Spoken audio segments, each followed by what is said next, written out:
Negative কথা কোৱা মানুহক সদায় এৰাই চলক। ঋণাত্মক কথা কৈ আপোনাৰ মন ভাঙিব বিচৰা মানুহক সদায় এৰাই চলক। এই মানুহবোৰে আপোনাৰ জীৱনত কেতিয়াও কোনো সময়তে একো কাম নিদিয়ে। যেতিয়াই আপুনি কিবা এটা কৰিবলৈ ল'ব, এই মানুহবোৰৰ আগত একো নক'ব, কাৰণ যেতিয়াই ক'ব তেতিয়াই ঋণাত্মক কথা এটা কৈ, নিগেটিভ কথা কৈ আপোনাৰ গোটেই মনটো ভাঙি পেলাব।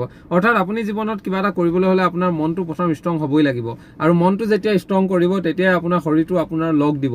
যদি সেই মনটো ষ্ট্ৰং কৰি কিবা এটা কৰিবলৈ লওঁতে নিগেটিভ পিপুলে বা ঋণাত্মক মানসিকতা, নিগেটিভ মাইণ্ডেৰে ভৰি থকা মানুহ যদি আহি আপোনাক ইয়াতে ভঙাব বিচাৰে বা যিকোনো কথা ক'ব বিচাৰে, তেনেহ'লে আৰু এই মানুহৰ পৰা সদায় আঁতৰত থকাটো ভাল। তেতিয়া আপুনি কৰিম বুলি ভাবিলেও আকৌ সেই ঋণাত্মক কথাবোৰে আপোনাৰ মনত ক্ৰিয়া কৰিব, তেতিয়া আপোনাৰ কামটো কৰিবলৈ মন নাযাব।